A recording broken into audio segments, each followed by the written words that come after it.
at UNCG, and my youngest daughter, who just graduated, Morgan Hyman, from UNC Chapel Hill, who is currently applying to law school. As a parent, I have instilled the values and principles in them and guided them through their life. Thank them for being my family and supporting me. Thank you to all my friends and family who have always had my back and prayed for me every day. I want to express my gratitude to my NC, North Carolina Central University family, Chancellor Johnson O. Akalei, who always emphasized the importance of leading by example. I would like to thank the Board of Trustees and UNC system.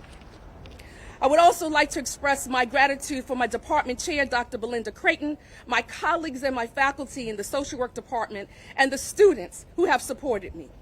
They are the reason why I have dedicated my life to fighting for social and economic justice.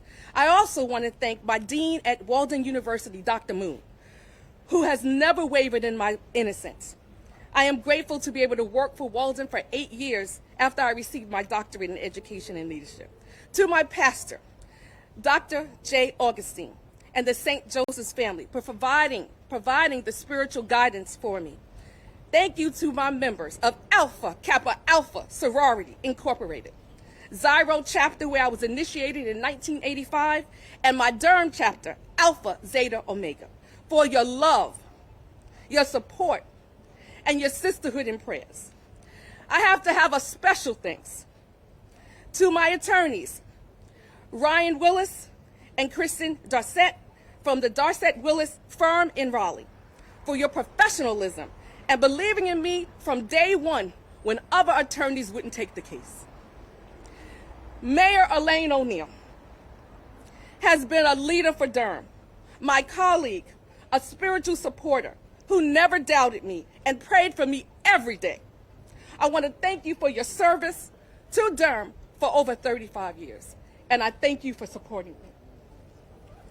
I want to sincerely thank Councilwoman Freeman for your unwavering support and advocacy on my behalf. She stood up for me along with the mayor from the beginning and tried to ensure that I was treated fairly without concern for herself. She jumped into protective mode, knowing that I was wrongly being accused. I deeply apologize for the pain and the scrutiny and the attack on your character that you have endured for just standing up for what was right. I thank you. I also want to say thank you to Gerald Wallace, who stood by me through these allegations and never wavered. I would like to extend my heartfelt appreciation to the residents of Durham from all diverse backgrounds who sent me letters, emails during the longest 7 months of my life. Your encouragement and your support meant the world to me, and it gave me the strength to keep going. To the community who recognized my leadership and grace during this challenging period, I am grateful and I acknowledge you wholeheartedly. At this press conference, I will be discussing the SBI report, which clears me of all false and damaging allegations made against me on March 23rd, 2023's work session. The allegations were based on conversations between the local developer, Jared Eden, and Sarah Young, Director of Planning. As someone who has been both licensed in social work for over 30 years and a professor, my ethical character has never been questioned at all until Jared Eden's refusal to cooperate with the FBI and the SBI. As someone who dearly cares for Durham, my sole aim has always been to serve the wonderful people of Durham. This experience has enforced my determination. My unwavering passion for service and for love for the city and the eagerness to contribute to the city in a positive manner will never go unchanged. Throughout my involvement in my ongoing efforts to address Durham's challenges and opportunities, my diving and driving force has always been to make Durham a better place to live, to work, and to raise families. These allegations against me lacked any foundation, only diverted attention from my true objective, which was to serve the city with honesty, responsibility, trustworthiness, loyalty, and a genuine pledge to the residents of Durham. This is why I, Dr. Monique Holsey-Hyman, did not give up, was resilient when people wanted me to do so. I want to assure you that I am deeply committed to the honest governance and will continue to advocate for the issues that mean most to the people of Durham. I am grateful for the process, and I knew that this day the truth would come out sometime and it would prevail. Today, the light of that truth begins to shine, and it will continue to grow. On advice of my counsel, I will not be taking any questions today. But I thank you, and let's keep God first.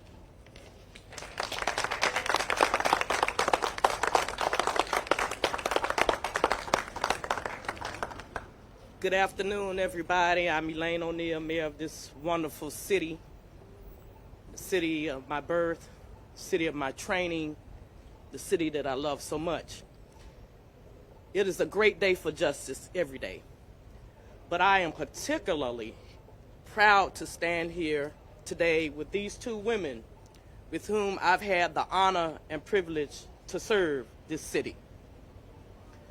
Over the last 7 months, we have endured as a three-strand cord.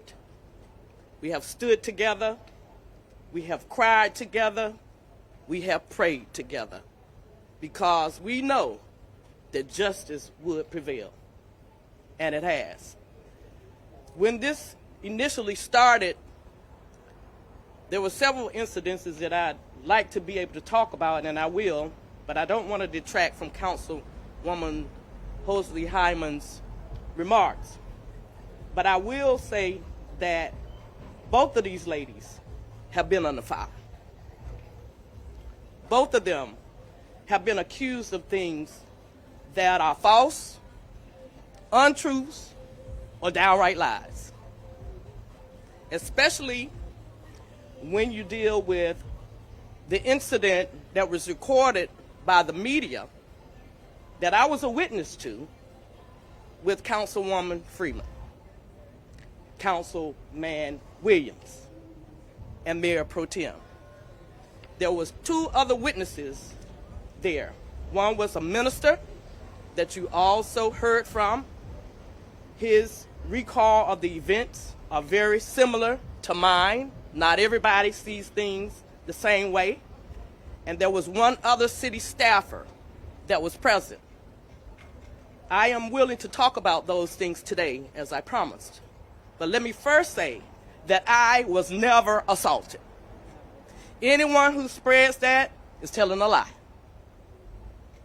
I was never assaulted. What I did see when I rounded the corner was the hands of Councilman Williams on Councilwoman Freeman, who was then saying, "Get your hands off of me." What you also didn't hear was me telling the city staffer, "You need to leave right now." And what you also didn't hear me saying to Mayor Pro Tem is, "Go in the bathroom. Stop talking. Go in the bathroom." So there were 4 voices that were saying things. She was not the only one. And so it was very disturbing to hear members of our community questioning what happened and rushing to judgment. Now, we all can get angry, and I know a couple of 4-letter words myself, and they may not all be appropriate at the right time. But I think on that particular day, Councilwoman Freeman, it was the last straw for her. It was, as my sister says, the last button on Abraham's jacket to be buttoned. And she couldn't take it anymore. So I am prepared to discuss in detail what I saw, including all of the censure that never went anywhere. It's still out there waiting to be resolved, which was not done according to protocol as outlined in our city ordinances. I'm prepared to talk about all those things. But it's going to be up to the court of public opinion to figure out who's telling the truth and who's not. I don't have any dog in this race anymore. I'm not running for office. But I stand to tell you that. Pay close attention. Believe people when they show you who they really are.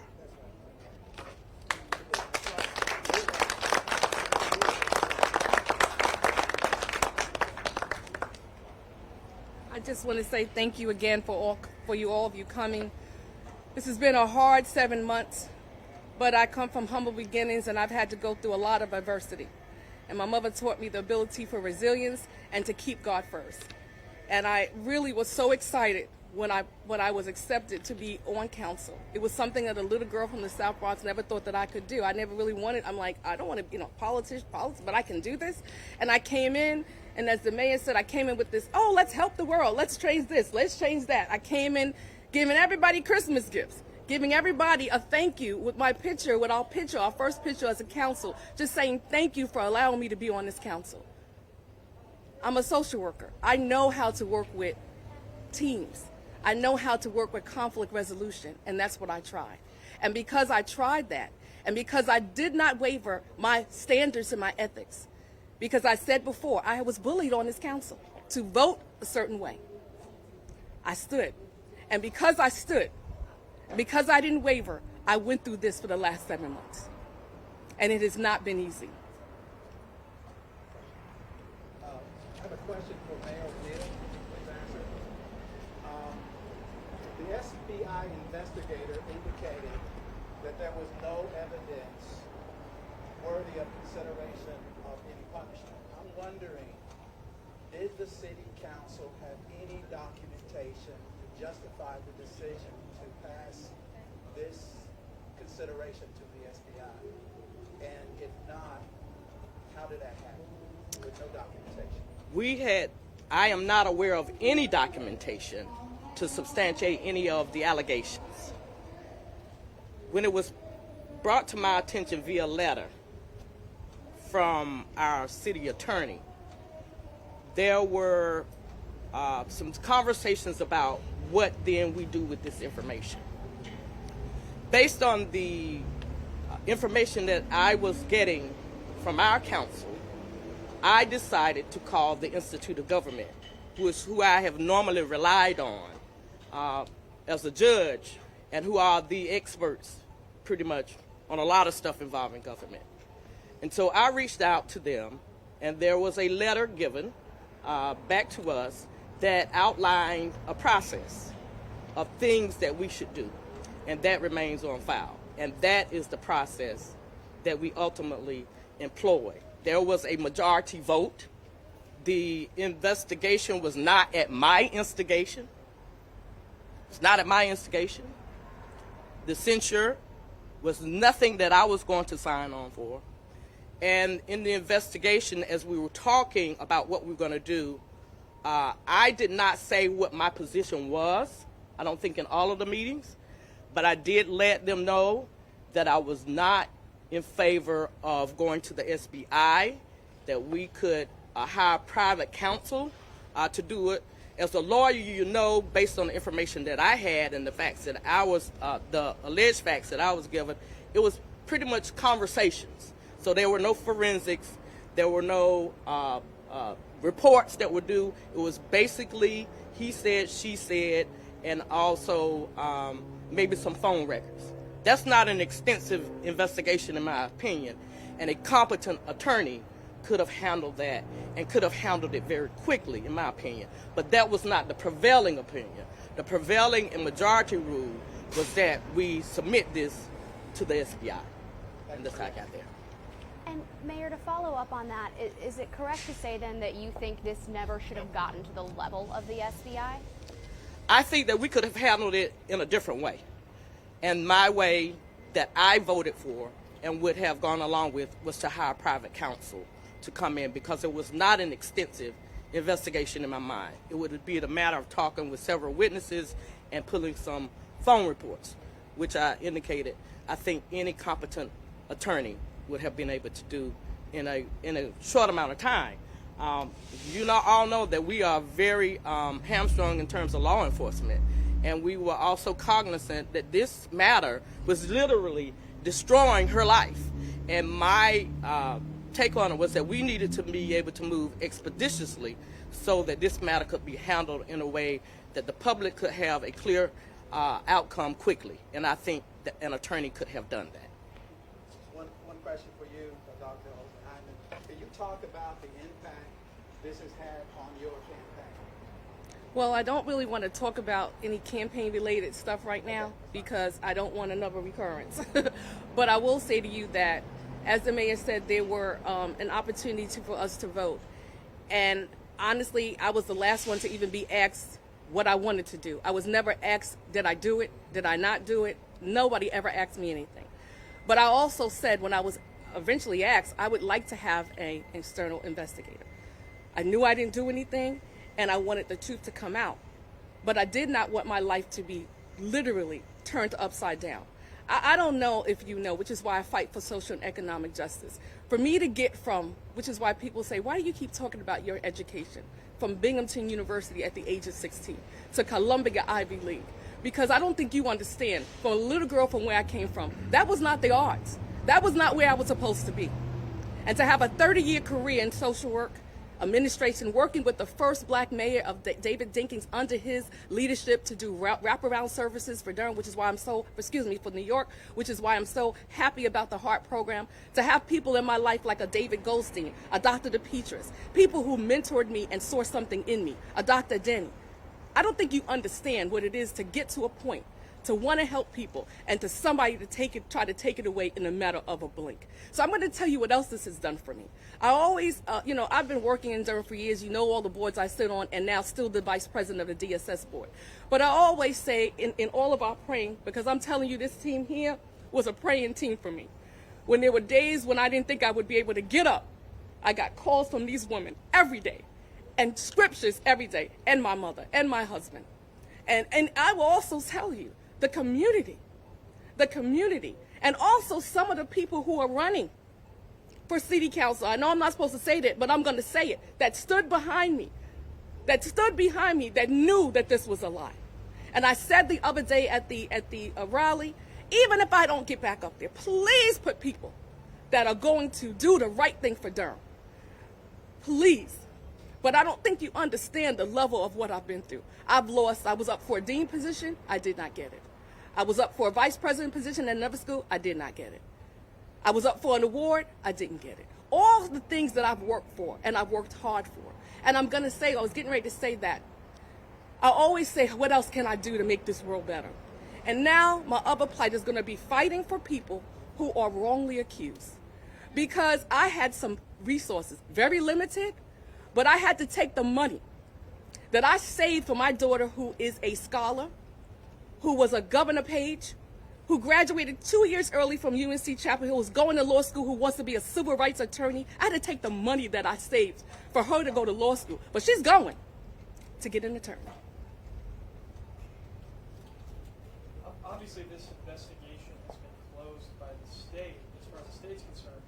But is there still a federal investigation going on in regards to the FBI? I was cleared by the FBI months ago. Months ago. We were waiting for the SBI. I couldn't say it, but I was, yes. Councilmember, was there ever a conversation with you and that developer where something was misinterpreted, or Never. do you believe he is lying? Never. I never talked to builders about their vote.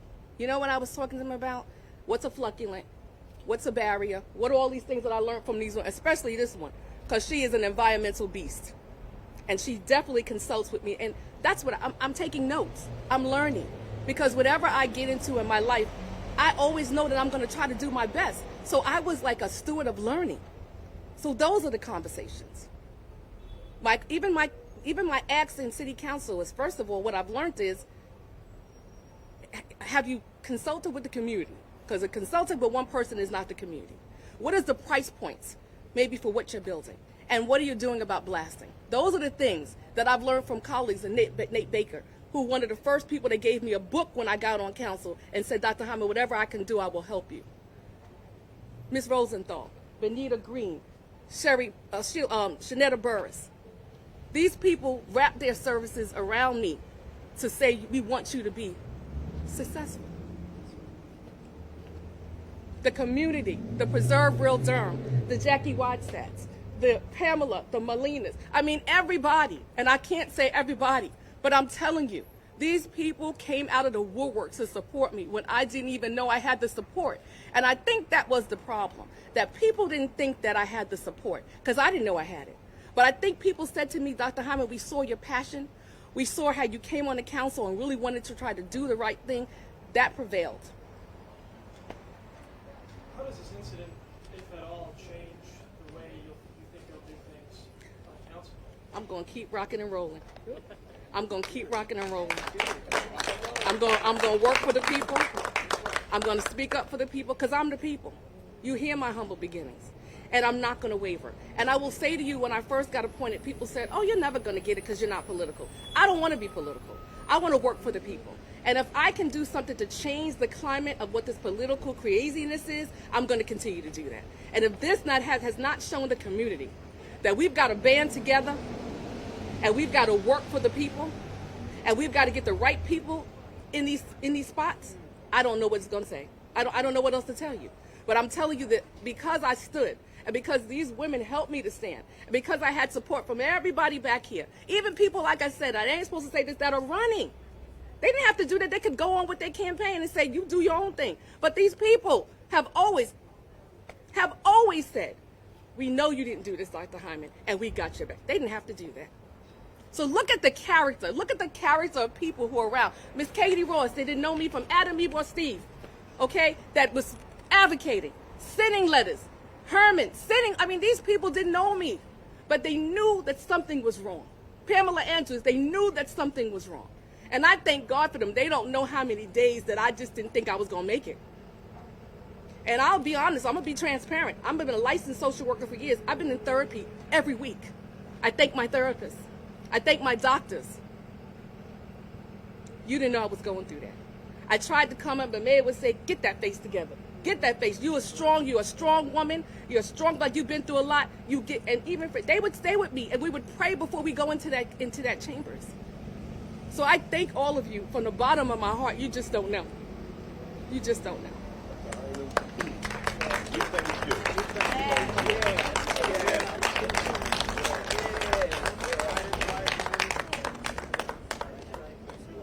Thank you. You did good. Yeah, you did good. That's what I'm talking about. Good.